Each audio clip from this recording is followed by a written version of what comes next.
जी, तो question number 3 के लिए हमने आपके लिए सिलेक्ट किया है पहले फर्स्ट पार्ट, उसको देखना है कि वो x एक्सिस के पैरेलल है या y एक्सिस के लिए। तो फर्स्ट पार्ट ये है 2x minus Y equals to 3, तो हम इसको पहले सॉल्व कर लेते हैं। पॉजिटिव नेगेटिव 1 को दूसरी साइड पर लेके जाइए तो ये हो जाएगा 2x इक्वल्स टू 3 प्लस 1 और फिर 2x इज इक्वल्स टू 4 और x equals to 4 divided by 2, finally x equals to 2।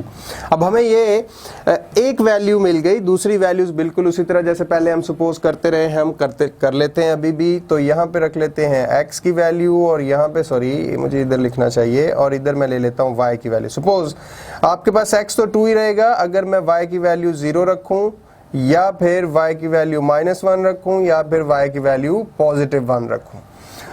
अब ये तीन अलग अलग पॉइंट्स हैं, इन तीनों पॉइंट्स को अगर मैं ग्राफ करता हूं तो x की वैल्यू 2 ही रहनी है हर बारी, लेकिन y की वैल्यू पहले 0 है, फिर -1 है और फिर +1 है। तो मैं उनको ज्वाइन कर लेता हूं, तो ये आ जाएगा आपके पास ये x तो आपके पास हर बारी 2 ही रहा, पहले 0 पे भी, तो ये रहा एक पॉइंट 0 और 2 एंड 0 एक पॉइंट ये रहा। फिर उसके बाद -1y हो गया जो कि ये रहा और x 2 ही रहा, तो 2 एंड -1 और फिर एक पॉइंट है मेरे पास 2 एंड +1, x फिर 2 ही रहा लेकिन y क्या हो गया +1 हो गया। तो ये आपके पास 3 पॉइंट्स हैं, अगर आप इनको ज्वाइन करते हैं तो आपके पास एक लाइन बन गई। तो देखिए ये वो लाइन है जो इस y एक्सिस के बिल्कुल पैरेलल है, कोई y एक्सिस को कैंसिल नहीं कर रही। So you can say that it is parallel to y axis. लेकिन दूसरी साइड पे अगर आप ये देखना चाहते हैं कि ये पैरेलल x एक्सिस के है तो ये बिल्कुल नहीं है, क्योंकि ये x एक्सिस को क्रॉस करके जा रही है। तो x एक्सिस के ऊपर परपेंडिकुलर ये जरूर है लेकिन पैरेलल नहीं है। तो मूव करते हैं, अभी हम इसका इसी क्वेश्चन का 5th पार्ट ले लेते हैं, इसको रेज कर लेते हैं। 5th पार्ट होगा कुछ, अगर हम 5th पार्ट लेते हैं तो वो है आपके पास 2x माइनस 2y, 2x माइनस 2y इक्वल्स टू 0। इसको भी किसी एक के लिए सॉल्व कर लेते हैं, इधर फॉर x और for y। So 2x equals to 2y और x equals to 2y over 2 और finally x equals to y। अब बिल्कुल इसी तरह से हम यहाँ पे x और यहाँ पे y की वैल्यू लेते जाते हैं। तो अगर मैं y की वैल्यू रखता हूँ -1, y -1 रखता हूँ, सॉरी y में -1 रखता हूँ तो x की वैल्यू भी -1 ही आएगी ऑब्वियसली। और अगर मैं y सपोज कर लेता हूँ 0, तो अगर इस y की जगह पे 0 रखा तो x इक्वल्स टू 0। और इसी तरह अगर मैं y की वैल्यू +1 रखता हूँ तो x की वैल्यू भी फिर x की वैल्यू अगर मैं +1 रखता हूँ तो y की वैल्यू भी +1 ही आएगी। तो इन तीनों पॉइंट्स को अगर ज्वाइन करते हैं तो पहला पॉइंट आपका इस यहाँ पे आ गया जो -1 और -1 के बिल्कुल परपेंडिकुलर है। एक पॉइंट ये आ गया 0 और 0 और एक पॉइंट आपके पास ये आ गया 1 पॉजिटिव और 1 पॉजिटिव। इसको ज्वाइन करें तो आपको जो लाइन नज़र आ रही है वो आपको साफ पता चल रहा है, वो ना तो x एक्सिस के पैरेलल है ना ही y एक्सिस के पैरेलल है। तो आप कह सकते हैं neither the line is parallel to x axis nor to the y axis. अच्छा, इसके बाद है आपका क्वेश्चन नंबर 4। क्वेश्चन नंबर 4 की तरफ हम मूव करते हैं। क्वेश्चन नंबर 4 के अंदर उन्होंने बोला है find the value of m and c of the following lines by expressing them in the form of y equals to mx plus c।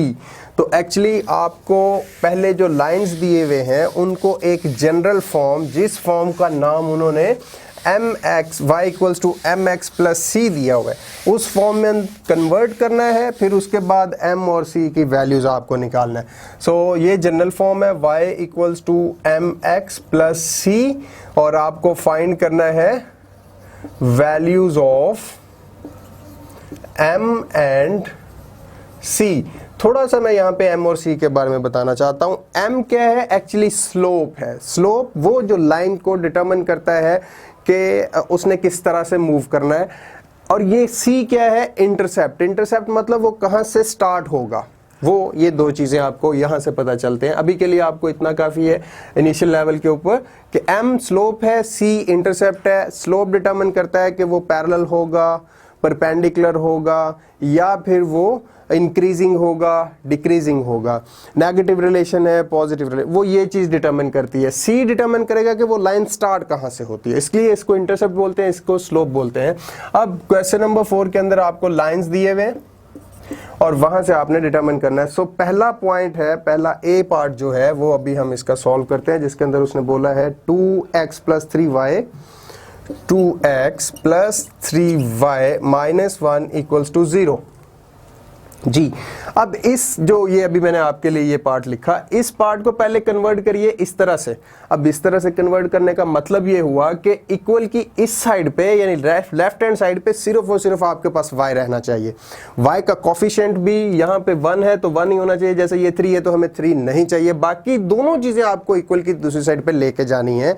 फिर बाद में जो सीन बनेगा, जो इस तरह से हमारे पास लाइन बन जाएगी, हम कंपेयर कर लेंगे इस जनरल फॉर्म के साथ कि x के साथ जो चीज मल्टीप्लाई हो रही होगी वो स्लोप m होगा, और जो जिसके साथ x मल्टीप्लाई नहीं हो रहा होगा वो आपके पास कांस्टेंट c या इंटरसेप्ट होगा। तो इसके लिए इसको पहले सॉल्व करते हैं। तो ये सबसे पहला काम आप ये कीजिए कि 3y को इस साइड पे रहने दीजिए और ये 2x को इस साइड पे ले जाइए, तो ये -2x हो जाएगा, और फिर -1 को दूसरी साइड पे लेके जाएंगे तो ये +1 हो जाएगा। अभी हमारे पास है 3y, लेकिन हमें इस फॉर्म में चाहिए तो हमें 3 को पूरी इक्वेशन के ऊपर डिवाइड करना पड़ेगा।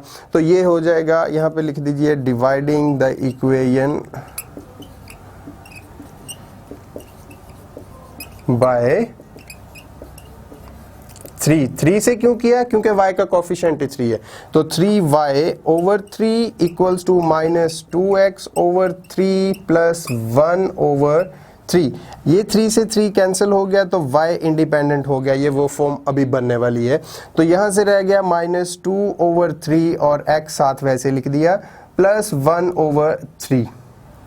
अब इसको कंपेयर कर लीजिए इस स्टैंडर्ड फॉर्म के साथ। y की जगह पे बिल्कुल y है, x की जगह पे x है, और x का कोफिशिएंट क्या है, m, तो m यहां पे कितना आ रहा है।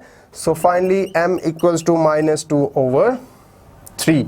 और आपको चाहिए c की वैल्यू, तो इस c का मतलब जो इंडिपेंडेंट है, जिसके सिर्फ कांस्टेंट है, जिसके साथ x नहीं आ रहा, वो आपको 1/3 नजर आ रहा है, तो आप लिख सकते हैं 1/3। तो इसी तरह से आपको c और x की वैल्यूज मिल गई, c और m की। तो सारे क्वेश्चंस के अंदर इसी तरह से वैल्यूज आपको मिलते जाएंगी। एक क्वेश्चन अगर आप चाहते हैं तो मैं आपके लिए सॉल्व कर लेता हूं। चले लास्ट पार्ट हम इसका सॉल्व कर लेते हैं, वो है f।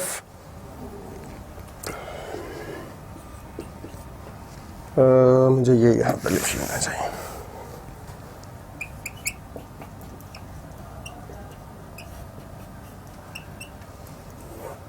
f पार्ट है 2x = y + 3। अच्छा याद रखिए, हमें इस फॉर्म में लेके आना है, यानी y को इंडिपेंडेंट करना है।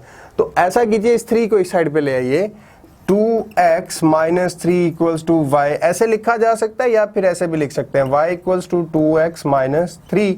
अब इसको अगर इसके साथ कंपेयर करेंगे तो अगेन आपके पास m की जगह पे आ रहा है 2 एंड c की जगह पे आ रहा है -3। तो ये था आपका क्वेश्चन नंबर 4। क्वेश्चन नंबर 5 के तरफ मूव करते हैं। बहुत सिंपल सा, बहुत ही मज़ेदार क्वेश्चन है और काफ़ी इंपॉर्टेंट भी है। वैसे तो ये 4th क्वेश्चन भी बहुत इंपॉर्टेंट था, इसमें से भी पार्ट्स आते हैं।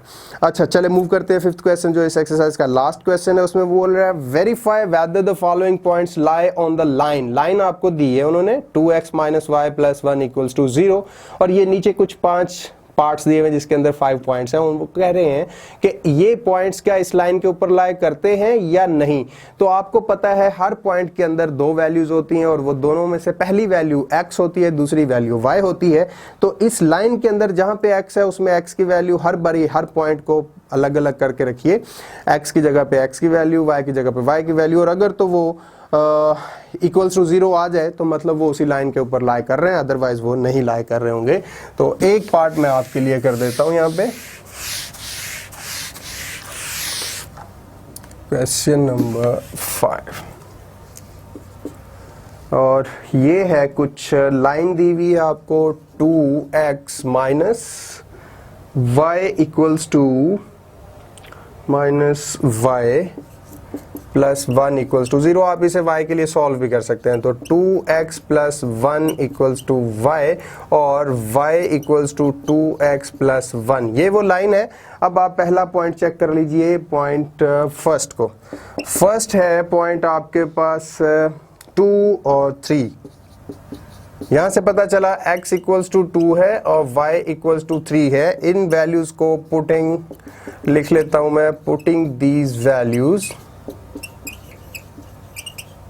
इसमें पुट करिए। y की जगह पे 3 इक्वल्स टू 2 इंटू एक्स की जगह पे 2 रखिए प्लस 1, तो 3 equals to 4 plus 1, 3 is not equal to actually 5। अगर तो इक्वल होता तो ये लाई कर रहे होते उसी लाइन के ऊपर, अब ये इक्वल नहीं है, इसका मतलब ये हुआ कि ये पॉइंट्स सेम लाइन के ऊपर नहीं है। बिल्कुल इसी तरह से इसी लाइन के अंदर आप बाकी x और y की वैल्यूज हर बारी पुट करते जाइए और आप देखिएगा कि कोई पॉइंट शायद इस लाइन के ऊपर लाई करे। आई गेस ये 5th पार्ट हो सकता है, मैं वो चेक कर लेता हूँ।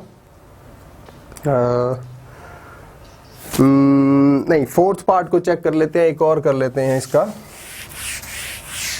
इसी क्वेश्चन का 4th पार्ट है और वो पॉइंट आपको दिया हुआ है 2 and 5। यहां से पता चला x इक्वल्स टू 2 है, y इक्वल्स टू 5 है और इन्हीं वैल्यूज को आप पुट कर लीजिए।